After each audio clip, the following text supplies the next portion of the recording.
In this step-by-step tutorial, I will teach you how to duplicate a Shopify theme. This is an easy process and will only take a few minutes to accomplish. Now let's get started. The first step is logging into your Shopify admin account. After successfully doing so, direct your attention towards the left side of the page. Here you want to find and click on the tab that says Online Store. A drop-down menu will appear, showing a few options. Proceed to choose Themes.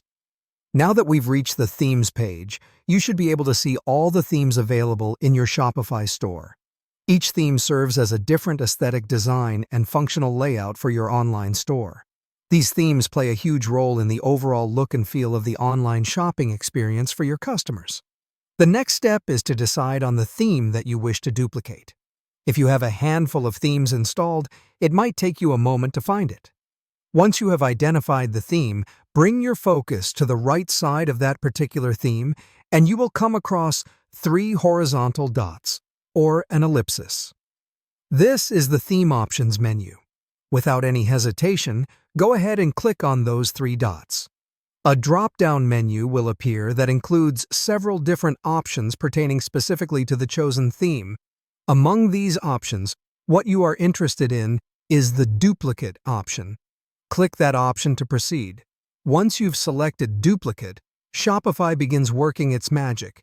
The platform will start creating a complete copy of your current theme and add it to your theme library. It's like creating an exact clone of your theme, from the design aesthetic right down to the smallest detail in the underlying code.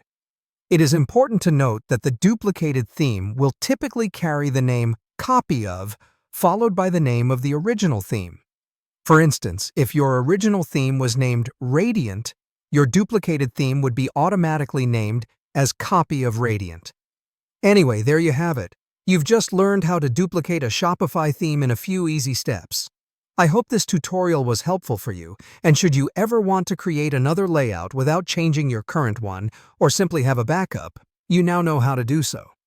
Remember, practicing these steps a couple of times will help you get the hang of it, and soon it will be second nature.